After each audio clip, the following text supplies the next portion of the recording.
निर्वाचनको दिन आयो, मतदान केन्द्र पुग्यो, मतपत्र हातमा आयो, तर त्यहाँ भएका कुनै पनि उम्मेद्वारलाई हेर्दा चाहिँ आफ्नो त्यो अमूल्य मत दिउँ जस्तो लागेन। यस्तो बेला के गर्ने होला? भोट नै नदिए फर्किने कि मन नलागी अब विकल्पै छैन भनेर ल है यिनीहरूमध्ये अनेक कम खराब छानेर छाप ठोक्ने, या फेरि दिक्क लाएर मतपत्र नै बिगाडिदिने? लोकतन्त्रमा नागरिकको यो छनौट विहीनताको पीडा खै निकै गहिरो छ जस्तो लाग्छ। आज हामी यही समस्याको एउटा सम्भावित समाधान, एउटा फरक किसिमको लोकतान्त्रिक अभिव्यक्तिको माध्यमबारे कुरा गर्दैछौँ। हामीसँग दीपक पौडेलको एउटा लेख छ, नोटा लोकतान्त्रिक विद्रोहको माध्यम। यसैमा टेकेर हामी नोटा अर्थात् नन अफ द अबभ को अवधारणालाई अलिक गहिरोसँग केलाउनेछौँ। यो के हो खासमा, यसले कसरी काम गर्न सक्छ, अनि यसका सम्भावित फाइला र जोखिम चुनौतीहरू के हुन्, यसबारे बुझ्ने कोसिस गरौँ। के यो साँच्चै मतदाताको असन्तुष्टि पोख्ने र राजनीतिक दलहरूलाई सुधार्न बाध्य पार्ने एउटा शक्तिशाली औजार बन्न सक्छ त? आउनुहोस् यसमा अलि गहिरिएरै जाउँ। निश्चय पनि यो विषय आजको राजनीतिक माहौलमा झनै सान्दर्भिक छ।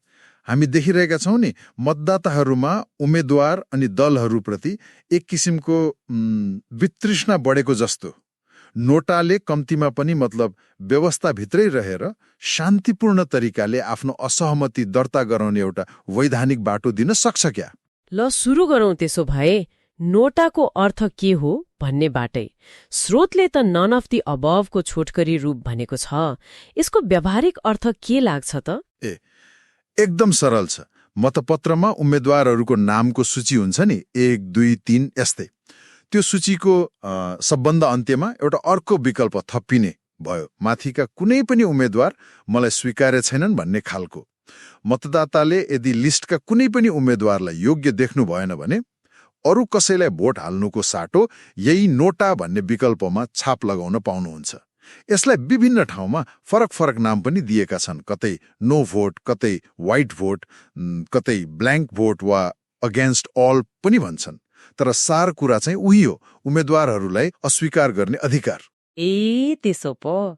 अर्थात् स्रोतले भने जस्तै मतदातालाई त्यो खाए खा नखाए घिचको बाध्यताबाट अलिकति मुक्ति दिने प्रयास, होइन त? तर ल, कसैले नोटामा छाप लगायो रे, त्यसले के फरक पर्छ र? के त्यसले चुनावको नतिजा नै बदल्न सक्छ? स्रोतले यसको प्रभावबारे अलि फरक फरक मोडेलहरू छन् भनेको जस्तो लाग्यो। हो, यसको प्रभाव कस्तो हुन्छ भन्ने कुरा चाहिँ यसलाई कसरी लागू गरिन्छ भन्नेमै भर पर्छ। फरक देशमा फरक अभ्यास छ। जस्तो हाम्रो छिमेकी भारतमै हेरौँ न, त्यहाँ नोटाको व्यवस्था छ, तर त्यो लगभग प्रतीकात्मक जस्तै छ।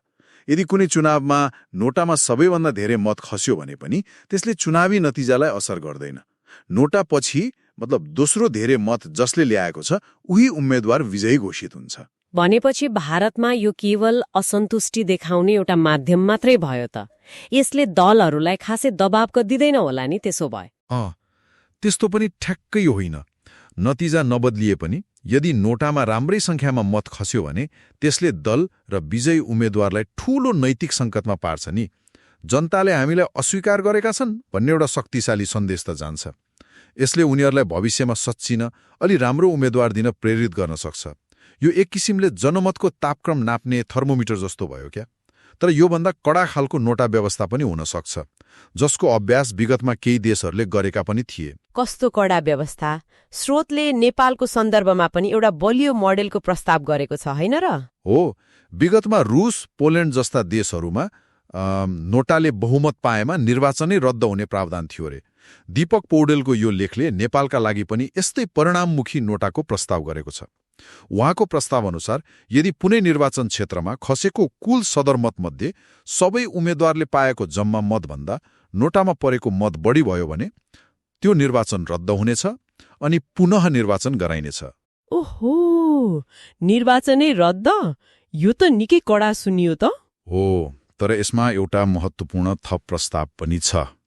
यसरी नोटासँग पराजित भएका मतलब जनताद्वारा अस्वीकृत भएका उम्मेद्वारहरूले चाहिँ त्यही निर्वाचनको लगत्तै हुने पुनर्निर्वाचन दोस्रो चरणमा भने भाग लिन पाउने छैनन्। स्रोतले यसलाई प्रष्ट पार्दै भनेको छ कि यसलाई अघिल्लो निर्वाचनकै पूरक वा दोस्रो राउन्ड मान्नुपर्छ, जहाँ पहिलो राउन्डका सबै उम्मेद्वार अयोग्य ठहरिए, त्यसैले अब नयाँ उम्मेद्वार बीच मात्र प्रतिस्पर्धा हुनेछ। यसले उनीहरूको भविष्यमा चुनाव लड्ने अधिकारलाई चाहिँ रोक्दैन, तर तत्कालका लागि जनताले उनीहरूलाई नु भनेको सन्देश दिन्छ। यो व्यवस्थाले नोटाको मर्म पनि मर्ने भएन अनि उम्मेद्वारको लोकतान्त्रिक अधिकार पनि हनन भएन भन्ने तर्क स्रोतको छ। यो त साँच्चै रोचक र शक्तिशाली प्रस्ताव पो रहेछ। यदि यस्तो व्यवस्था भयो भने त राजनीतिक दलहरूलाई योग्य स्वच्छ छविका उम्मेद्वार उठाउन निकै ठूलो दबाव पर्ने देखियो नि। उम्मेद्वार छान्दा त 1000 पटक सोच्नु पर्ने भयो दलहरूले त। स्रोतले नोटाका यस्ता अरू के कस्ता सकारात्मक पक्षहरू औल्याएको छ त? स्रोतले नोटाका धेरै महत्त्वपूर्ण फाइदाहरू देखाएको छ। हामी केही मुख्य बुदामा हेर्न सक्छौं। पहिलो र खै सबैभन्दा महत्त्वपूर्ण कुरा त यसले नागरिकको असन्तुष्टिलाई व्यक्त गर्ने एउटा शान्तिपूर्ण र वैधानिक बाटो दिन्छ। जब मान्छेहरूले प्रणालीभित्रै आफ्नो आवाज सुनाउन पाउँदैनन् नि, तब उनीहरू सडकमा जान्छन्। कहिलेकाहीँ त्यो विद्रोह हिंसात्मक पनि हुन सक्छ। लेखकले त अझ भर्खरै घटेका कहाली लाग्दो र विभत्स घटना अनि खर्बौंको सम्पत्ति खरानी भएको अवस्थालाई संकेत गर्दै यदि नोटा जस्तो मतबाटै विद्रोह गर्ने माध्यम हुन्थ्यो भने यस्तो अवस्था नआउन सक्थ्यो कि भनेर गम्भीर प्रश्न नै उठाएका छन्। अर्थात् सडकको सट्टा मतपत्रबाटै विद्रोह गर्ने अवसर। लोकतान्त्रिक विद्रोह। दोस्रो फाइदा, यसले दल र उम्मेद्वारहरूमाथि ठूलो नैतिक दबाव सृजना गर्छ। उनीहरू जनताप्रति बढी उत्तरदायी बन्न बाध्य हुन्छन्। खराब छवि भएका अयोग्य वा विवादास्पद व्यक्तिहरूलाई उम्मेद्वार बनाउन दलहरू निकै हच्किन्छन्, किनकि थाहा छ जनताले सिधै अस्वीकार गरिदिन सक्छन्। यसले त उम्मेद्वार छनौट प्रक्रियामा नै सुधार ल्याउने भयो नि त। सम्भावना त्यही हो। तेस्रो, यसले समग्र राजनीतिक प्रक्रियामा पारदर्शिता बढाउन मद्दत गर्छ। जब दलहरूलाई थाहा हुन्छ कि उनीहरूको हरेक निर्णय, हरेक उम्मेद्वार जनताको कसीमा जाँचिँदैछ, तब उनीहरू अलि बढी जिम्मेवार हुन्छन् कि। चौथो, राजनीतिको आवरणमा हुने अपराध र भ्रष्टाचार घटाउन पनि यसले अप्रत्यक्ष भूमिका खेल्न सक्छ भन्ने अपेक्षा स्रोतको छ, किनकि अपराधिक पृष्ठभूमि भएकालाई जनताले नोटा मार्फत पन्छाउन सक्छन् नि। अनि मतदाताको दृष्टिकोणबाट हेर्दा नि केही फाइदा? मतदाताको दृष्टिकोणबाट हेर्दा यसले लोकतन्त्रप्रतिको उनीहरूको विश्वास बढाउँछ। मेरो मतको पनि कदर हुँदो रहेछ, मलाई मन नपरेको उम्मेद्वारलाई अस्वीकार गर्ने अधिकार पनि रहेछ भन्ने भावनाले उनीहरूलाई प्रणालीप्रति बढी अपनत्व महसुस गराउँछ। र अर्को रोचक पक्ष, यसले निर्वाचनमा मतदाता सहभागिता बढाउन पनि सक्छ। अहिले चुनाव र उम्मेद्वारप्रति दिक्क भएर भोट हाल्न नगई घर बस्ने ठूलो जमात छ नि। नोटाको व्यवस्था भएपछि कम्तीमा आफ्नो असन्तुष्टि जाहेर गर्नका लागि भए पनि उनीहरू मतदान केन्द्रसम्म पुग्ने सम्भावना बढ्छ। सारमा भन्दा यसले देशलाई सक्षम नेतृत्व दिने सम्भावना बढाउँछ र लोकतन्त्रलाई थप जीवन्त बनाउँछ भन्ने स्रोतको तर्क छ। फाइदाहरू त निकै आकर्षक र महत्त्वपूर्ण देखिन्छन् है। लोकतन्त्रलाई साँच्चै जनताको नजिक लैजाने सम्भावना बोकेको रहेछ नोटाले। तर हरेक सिक्काको दुई पाटा हुन्छन् भने जस्तै कि यो नोटाको व्यवस्था विशेष गरी त्यो निर्वाचन नै रद्द गर्ने खालको कडा मोडेल लागू गर्दा कुनै चुनौती वा समस्या आउँदैनन् त? स्रोतले यसको जटिलताबारे के उल्लेख गरेको छ कि? पक्कै पनि। स्रोतले कानुनी, प्रक्रियागत, प्रशासनिक र प्राविधिक जटिलताहरू त आउन सक्छन्, तर ती दृढ इच्छाशक्ति भए समाधान गर्न सकिने खालका हुन् भनेर उल्लेख गरेको छ। तर मुख्य चुनौती र चिन्ता चाहिँ पुनर्निर्वाचनको मोडेल अपनाउँदा देखिन्छ। कस्ता चुनौतीहरू त? सबैभन्दा पहिलो र अलि पेचिलो प्रश्न त कति पटकसम्म पुनर्निर्वाचन गर्ने? मानिलिउँ पहिलो पटक नोटाले जित्यो, निर्वाचन रद्द भयो, नयाँ उम्मेद्वार उठाएर फेरि चुनाव गराइयो। तर दोस्रो पटक पनि नोटाले नै जित्यो भने के गर्ने? तेस्रो पटक? यो अनिश्चितताको चक्र कहाँ गएर टुङ्गिन्छ? स्रोतले यसको स्पष्ट समाधान दिएको छैन, जसले यो एउटा गम्भीर व्यावहारिक प्रश्न हो भन्ने देखाउँछ। त नि, यो त गम्भीर प्रश्न भयो। पटक पटक चुनाव गराइरहनु पनि कति सम्भव होला र अरू के छन्? अर्को ठूलो चिन्ता भनेको पुनर्निर्वाचन गर्दा लाग्ने स्रोत साधनको अतिरिक्त समय लाग्छ। ठूलो आर्थिक भार पर्छ देशलाई। एउटै चुनाव पटक पटक गर्दा राज्यको ढुकुटीमा कति असर पर्ला? अनि यसले निम्त्याउन सक्ने सम्भावित राजनीतिक अस्थिरता पनि छ। एकपछि अर्को चुनाव रद्द हुँदै जाँदा सरकार गठन, नीति निर्माण प्रक्रिया सबै अवरुद्ध हुन सक्छ। यसलाई कसरी व्यवस्थापन गर्ने भन्ने प्रश्न निकै महत्त्वपूर्ण छ। आर्थिक भार र राजनीतिक अस्थिरता यी त निकै गम्भीर चिन्ताहरू हुन् नि। हो, त्यसैले होला स्रोतले केही देशहरूले विगतमा नोटाको प्रयोग गरेर पछि हटाएको तथ्यलाई पनि सङ्केत गरेको छ। यसले के देखाउँछ भने सिद्धान्तमा राम्रो लागे पनि यसको कार्यान्वयनमा साँच्चै जटिलताहरू छन् जसलाई हल्का रूपमा लिनु हुँदैन। त्यसो भए स्रोतको निष्कर्ष के हो त? एकातिर नोटाका यति धेरै फाइदाहरू छन्, अर्कोतिर कार्यान्वयनका यी जटिलताहरू। के गर्ने त? नोटा लागू नगर्ने कि गर्ने? स्रोतको निचोड स्पष्ट छ। नोटाको व्यवस्था हुनुपर्छ भन्नेमा लेखक दृढ देखिन्छन्। उहाँको तर्क छ लोकतान्त्रिक विधि र पद्धतिबाटै राजनीतिको फोहोर सफा गर्नुपर्छ र त्यसका लागि नोटा एउटा उत्तम र शान्तिपूर्ण विकल्प हुन सक्छ। तर जोड केमा छ भने यसलाई कसरी लागू गर्ने भन्ने विषयमा हतार गर्नु हुँदैन। आवेगमा आएर होइन, विवेक पुर्याएर सबै पक्षसँग व्यापक छलफल र विमर्श गरेर मात्र यसको मोडालिटी तय गर्नुपर्छ। कस्तो मोडालिटी भन्नेमा केही सुझाव छ स्रोतको? मतलब नरम कि कडा? स्रोतले विकल्पहरू खुला राखेको छ।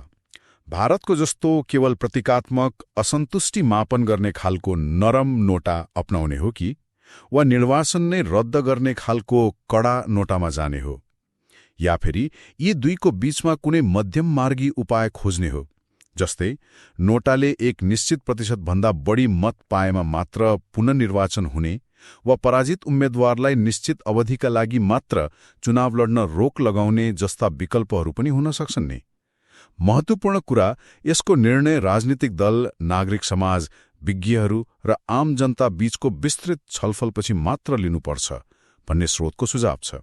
आज हामीले दीपक पौडेलको लेखमा आधारित रहेर नोटाको अवधारणा, यसका फरक फरक सम्भावित मोडेलहरू, यसले लोकतन्त्रमा ल्याउन सक्ने सकारात्मक परिवर्तनका सम्भावनाहरू र सँगसँगै आउन सक्ने चुनौतीहरूबारे गहिरो विमर्श गर्यौं।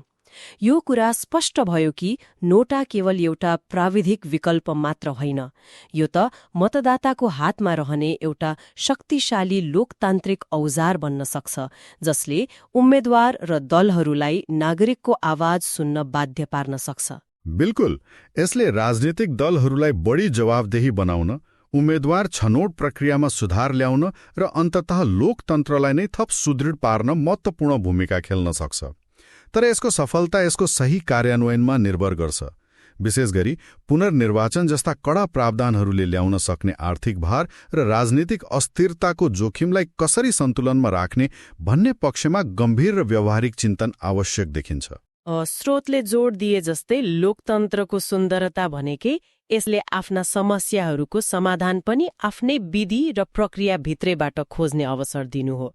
नोटा त्यस्तै एउटा सम्भावित समाधान हो जसले सडकमा पोखिन सक्ने आक्रोशलाई मतपत्र मार्फत शान्तिपूर्ण र रचनात्मक ढङ्गले अभिव्यक्त गर्ने बाटो खोल्न सक्छ। अन्तमा एउटा प्रश्न श्रोताहरूलाई पनि सोच्नका लागि छोडेर जाउँ। यदि नेपालमा नोटा लागू गर्ने निर्णय भयो भने यसको कुन पक्षमा सबैभन्दा बढी ध्यान दिनु पर्ला? के यसको प्रतीकात्मक शक्ति जसले दलहरूलाई नैतिक दबाव मात्र दिन्छ त्यो नै काफी होला, वा नतिजा नै बदल्न सक्ने पुनर्निर्वाचन गराउने यसको कठोर क्षमता नै आवश्यक छ, चाहे त्यसले केही अस्थिरता नै किन नल्याओस्? कि यसको शक्ति र सम्भावित जोखिमबीच सन्तुलन खोज्ने कुनै मध्यम मार्गी बाटो उत्तम होला? यो सन्तुलन कसरी कायम गर्ने भन्ने विषयमा गम्भीर विमर्श जरुरी देखिन्छ।